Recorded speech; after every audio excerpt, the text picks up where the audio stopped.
Hey coffee lovers, welcome back to the channel.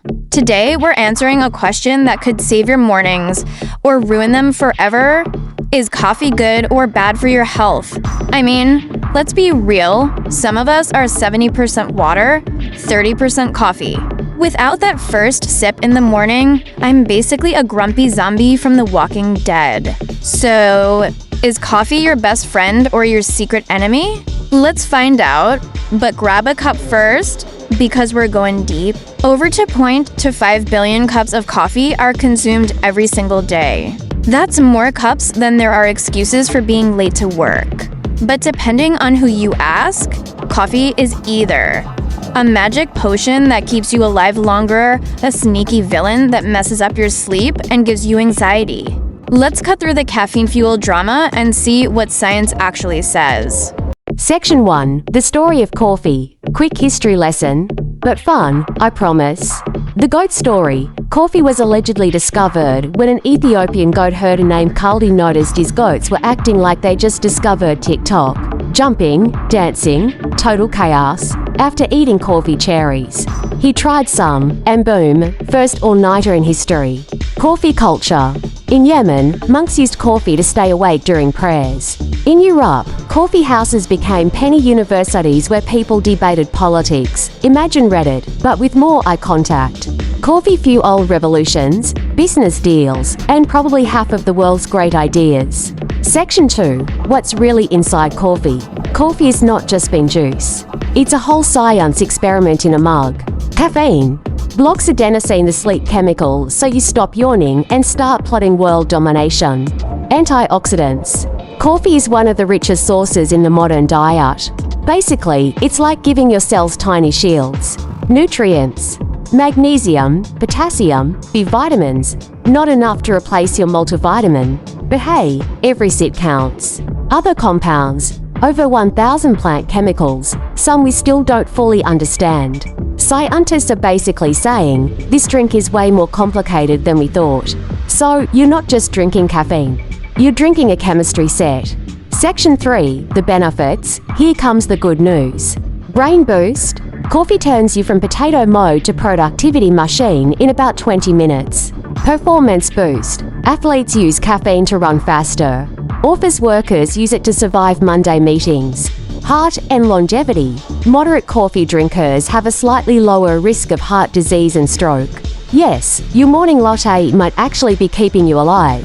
Alzheimer's and Parkinson's. Studies show coffee drinkers have a lower risk of both. Your brain basically says, thanks every time you sip. Metabolism. Coffee helps you burn a few more calories. Not enough to cancel out 3 donuts, but we can dream. Mood boost. Coffee drinkers are less likely to be depressed. Coincidence? Probably not. Section 4. The downsides. But here's the drama part. Anxiety.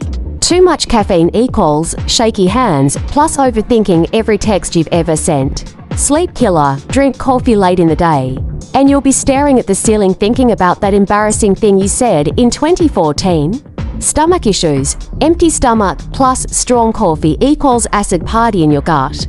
Blood pressure. If you're sensitive to caffeine, your heart might start doing the Macarena. Withdrawal. Skip coffee for a day, and suddenly life feels like a black and white movie. Section 5. Busting myths. Time for some myth busting. Coffee stunts your growth.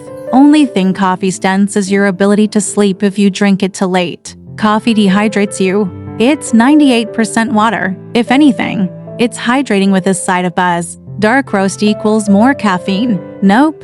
Light roast actually has slightly more caffeine per scoop. Section 6.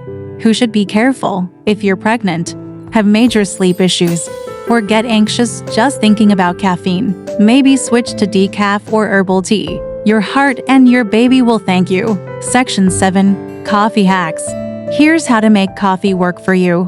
Cut off caffeine after 2 p.m. Save yourself the midnight regret. Try cold brew. Smooth, less acidic, and tastes like fancy cafe coffee. Skip the sugar bumps. A frappuccino is basically a coffee-flavored milkshake. Alternate with decaf. Same flavor. Less anxiety. Drink water too. Your body will love you for it. Q. Can I drink coffee on an empty stomach? Sure. but be prepared for your stomach to file a complaint. Q. How much coffee is safe? Around 3 to 4 cups per day for most people. If you start vibrating like a phone on silent, maybe cut back. Q. Does coffee make you live longer?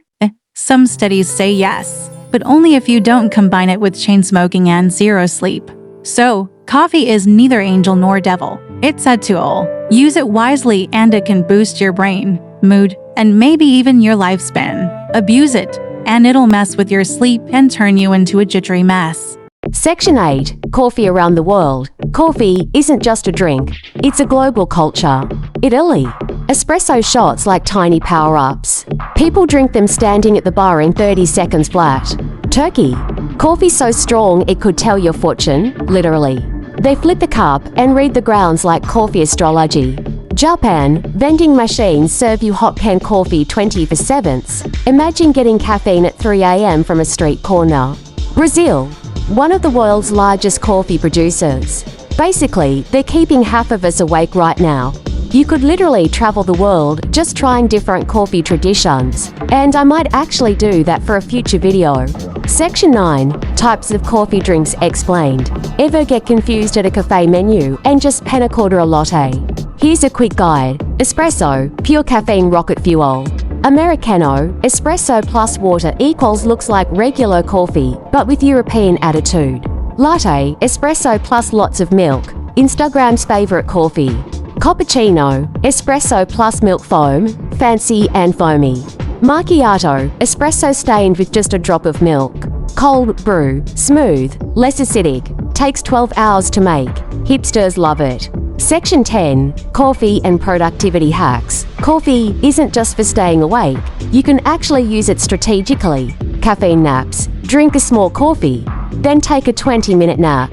When you wake up, the caffeine kicks in and you feel like Iron Man upgrading his suit.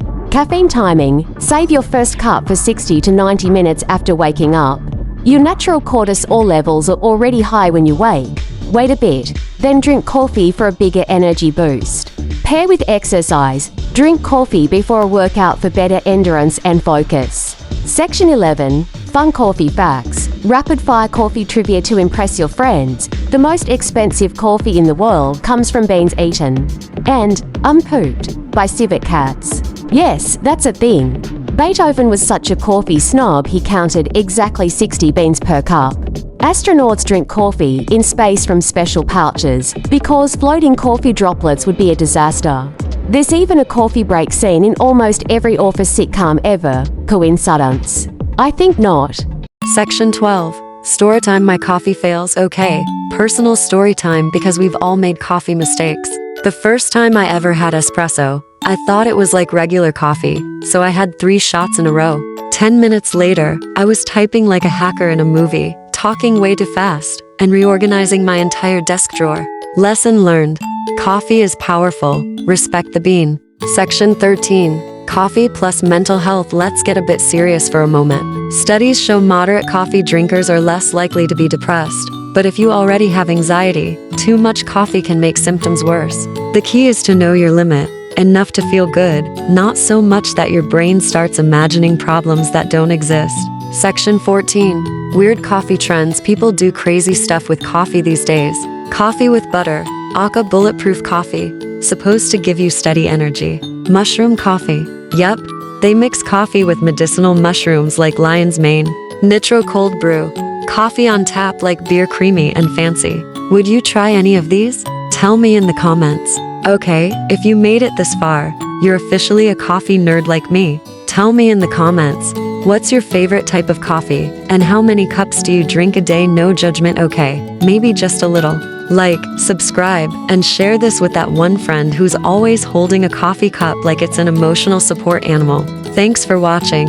Now go enjoy your coffee responsibly or recklessly. I'm not your mom. See you next time.